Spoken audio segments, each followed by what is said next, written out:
En el enfrentamiento entre Dios y el faraón, no solo se estaba librando una batalla política por la liberación de un pueblo oprimido. En realidad, era una confrontación espiritual de proporciones cósmicas. El Dios vivo contra los dioses falsos, la obediencia contra la rebelión, la humildad contra la soberbia. Cada una de las plagas derribó las falsas creencias religiosas de Egipto y reveló la gloria de Jehová. Dios no quería destruir al pueblo egipcio, sino darles evidencia para que creyeran. También su pueblo, Israel, necesitaba ver que su Dios era real, todopoderoso y cercano.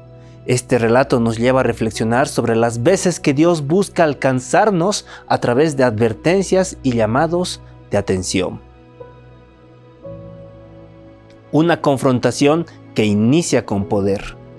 El faraón se encontraba rodeado de magos, sacerdotes y un pueblo que lo adoraba como un dios.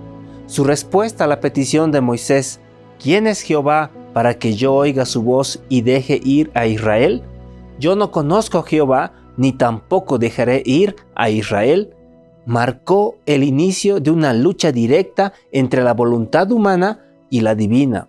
Entonces Jehová instruyó a Moisés para que realizara señales ante el rey egipcio. Al lanzar la vara de Aarón y convertirla en serpiente, parecía solo un acto más de poder hasta que ésta devoró las serpientes de los hechiceros. Era un símbolo profético. Dios demostraría su dominio sobre toda forma de engaño. En palabras de Ellen G. White, el Señor podía haber hecho cesar la opresión de los israelitas en un solo momento, pero no lo hizo para que se manifestase claramente su gran poder. La verdadera lucha se desató cuando el Nilo, fuente de vida de Egipto y hogar del dios Hapi, fue convertido en sangre. El río que sostenía la vida y la economía del imperio se volvió en un canal de muerte. El siguiente golpe vino del mismo río cuando las ranas, símbolo de la diosa Heket, invadieron los hogares. Dios había tocado lo más sagrado de Egipto para ellos, sus dioses, pero el poder de Dios no se detuvo. A partir del polvo, símbolo del dios de la tierra Geb, surgieron insectos molestosos que invadieron la vida de todos. Los magos, incapaces de replicar este fenómeno, confesaron: «Esto es el dedo de Dios». Sin embargo, el corazón del faraón seguía resistiéndose. Cuando Dios comienza a derribar nuestros ídolos, su intención no es destruirnos, sino que reconozcamos su soberanía y acudamos a Él.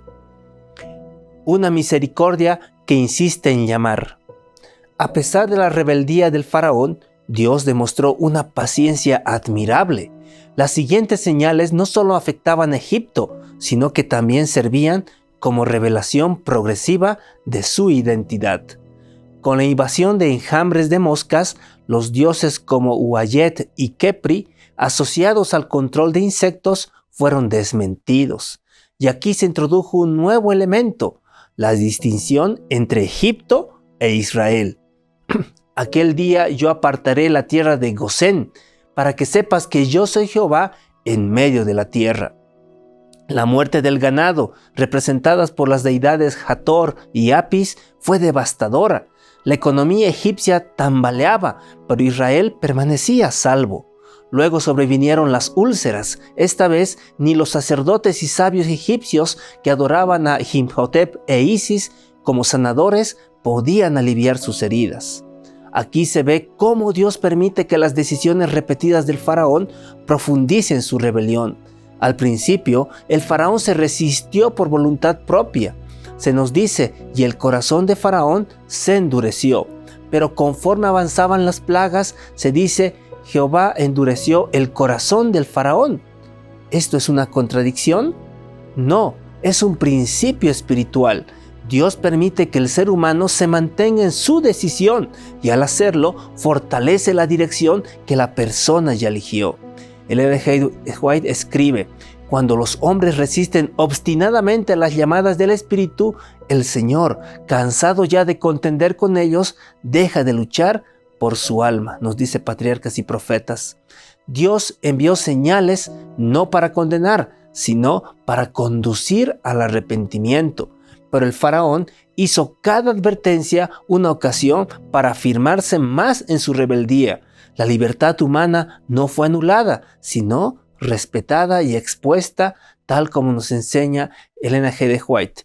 Cada acto de resistencia al Espíritu de Dios endurece el corazón. Dios no forzó la voluntad del faraón, respetó su libertad hasta el fin. Sin embargo, permitió que las consecuencias de su elección fuesen claras. Aún así, Dios seguía extendiendo su mano. Moisés advertía cada plaga antes que llegara, invitando al arrepentimiento. La misericordia de Dios insiste, incluso frente al rechazo persistente. Su objetivo no es castigar, sino redimir. Una voluntad divina que no se rinde. Las señales aumentaban en intensidad. El granizo acompañado de fuego cayó del cielo. Este golpe desmintió a Nut, diosa del cielo, a Shu, de la atmósfera, y a Osiris, protector de las cosechas. Jehová no estaba solo derribando ídolos, estaba despertando conciencias. Moisés incluso exhortó a los egipcios a que protegieran a sus siervos y animales. Algunos obedecieron, otros, cegados por su incredulidad, lo ignoraron, lo que muestra que Dios no estaba peleando contra personas, sino contra el sistema idolátrico que las esclavizaba. Aún más devastador fue el ataque de las langostas. Oscurecieron el cielo y devoraron los campos. El faraón desesperado admitió: «He pecado contra Jehová vuestro Dios y contra vosotros». Pero su arrepentimiento fue superficial y su corazón se endureció nuevamente. Luego vino la oscuridad durante 3 días. Egipto quedó sumido en tinieblas tan densas que ninguno vio a su prójimo.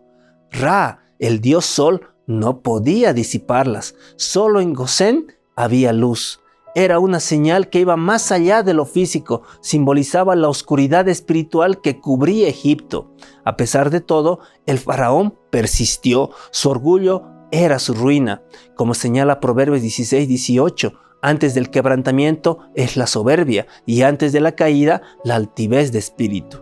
Dios había dado suficientes pruebas. Israel también había sido testigo de la fidelidad divina. Se acercaba el momento culminante. La 10ª plaga sería decisiva, pero antes de ello, Dios había demostrado con claridad que Él es el único Dios verdadero, digno de confianza y obediencia. Cuando la evidencia de Dios se acumula, cada rechazo fortalece o destruye nuestro corazón. La luz divina brilla aún en medio de la mayor oscuridad. El relato de las plagas no es solo un episodio dramático de la historia bíblica, es una advertencia, un llamado y una revelación. Dios luchó por su pueblo, pero también quiso alcanzar a los egipcios. Cada plaga fue una oportunidad para que el faraón y su nación reconocieran a su creador. Dios sigue actuando hoy de manera poderosa. A veces permite dificultades que derriban nuestros ídolos modernos, la seguridad financiera, la salud, el prestigio o el dinero, para recordarnos que solo Él es nuestro Salvador. Como escribió Ellen G. de White, a menudo Dios permite que nos sobrevengan pruebas para que descubramos nuestras debilidades y nos aferremos de su fortaleza. Así también la palabra de Dios nos dice: si oís hoy su voz, no endurezcáis vuestros corazones, nos dice Hebreos 3:15. Dios no obliga a nadie, pero sigue hablando. Él desea liberarnos del Egipto del pecado, del orgullo, de la obstinación y del engaño. Nos llama a confiar en su poder, a obedecer su palabra y a reconocer que Él es el único Señor. ¿Te está hablando Dios? ¿Estás resistiendo su voz? Hoy es el tiempo de rendirse, de salir de Egipto y de caminar hacia la libertad que solo Jehová puede dar. Que el Señor te bendiga.